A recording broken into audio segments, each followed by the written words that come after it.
La segunda parte, la primera parte era más de ver dónde están los mercados y la segunda parte es la gestión del riesgo y la planificación patrimonial.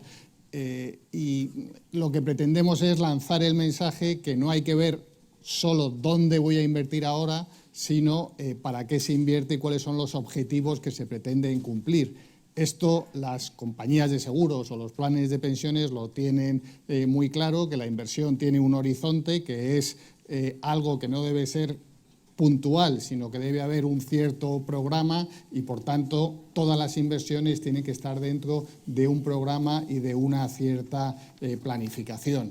Y, como comentaba Sebastián, pues todo tiene riesgo y, desde luego, que casi haciendo una analogía, la inversión casi es una aventura, en el sentido de que el retorno a esa inversión, y además con tipos cero, como se ha comentado en la primera charla, o incluso negativos, siempre va a tener cierto riesgo y siempre va a haber una falta de certidumbre sobre el éxito de la inversión, pero hay que saber gestionar estos riesgos.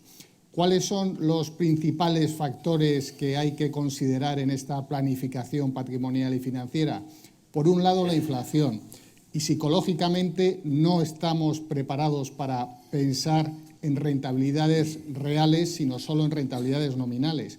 En el año 2007, cuando la inflación era del 4,2, pero las letras del Tesoro estaban en el 4, los inversores más conservadores estaban encantados porque tenían una muy buena rentabilidad nominal, aunque su rentabilidad real fuera negativa.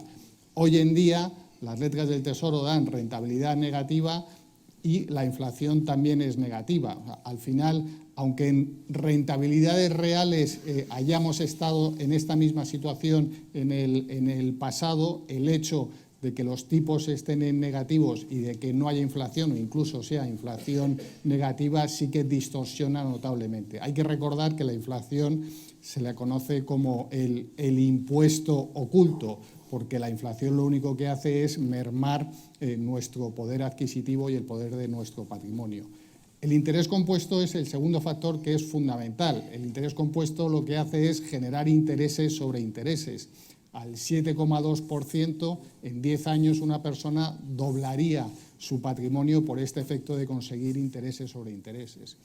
El horizonte temporal también es fundamental. Luego Antonio comentará sobre la planificación de la jubilación, y no solo la jubilación entendiendo los 65 años, sino todo lo que queda de resto de vida. Y cuanto antes se acometan este tipo de planificaciones, más fácil será llegar a los objetivos. Los impuestos es algo que nos van a acompañar y cada vez más, y para eso es conveniente utilizar los vehículos que más optimizan la inversión. En España tenemos un vehículo extraordinario, que son los fondos de inversión, que nos permiten diferir permanentemente la tributación. El ahorro periódico es fundamental. Muchos ahorradores o inversores solo piensan cuando tienen un excedente puntual de recursos dónde lo invierten, pero no tienen una planificación que haga que tengan un ahorro permanente. En la exposición anterior, Miquel decía que endeudarse es consumo actual en detrimento de consumo futuro. Pues el ahorro es justo lo contrario, es renunciar a consumo actual por mayor consumo futuro. El riesgo máximo asumido es fundamental. John hará bastante explicación de este tema. Y sí que simplemente dar un matiz, que antes también lo comentaba Miguel, que es fundamental el no excederse de aquel punto que a uno le permita dormir tranquilo.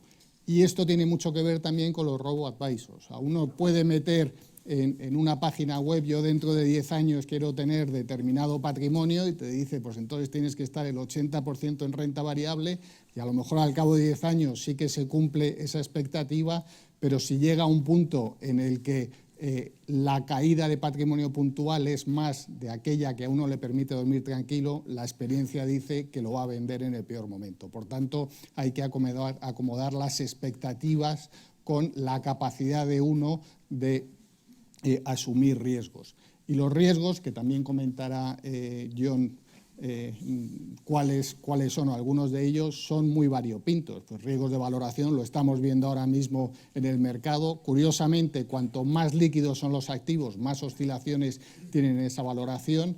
Riesgos de iliquidez, pues hay activos como los activos inmobiliarios que porque no tengan precio todos los días no quiere decir que no caigan de precio, y la prueba está cuando alguien intenta poner un activo de estos que no tiene liquidez a la venta, pues puede tener caídas muy notables. Riesgos de dilución monetaria, pues lo estamos viendo con la cantidad de bonos europeos que hay con tipos de interés negativos. Hay un riesgo de represión fiscal y eso va a ser muy patente en los inmuebles, que lo estamos empezando a ver. Riesgos de divisas o riesgo emisor, como ocurrió con los bonos públicos griegos o las preferentes. Y al final hay que ser muy consciente que cada uno tiene que priorizar los riesgos que quiere cubrir. Y cubrir todos los riesgos es imposible. Y la cobertura de riesgos siempre tiene un coste. Y al final, como cubrir todos los riesgos es imposible, esto es como la manta que es corta y uno o decide cubrirse el pecho o se cubre los pies, pero no va a poder cubrirse todos y, por tanto, hay que saber que el riesgo existe, que es imposible cubrir todos los riesgos. El que no se hayan materializado no quiere decir que no existan, pero no hay que ver tanto el día a día, aunque ahora estemos en momentos muy convulsos de mercados, sino tener una estrategia y ser muy fieles a la estrategia.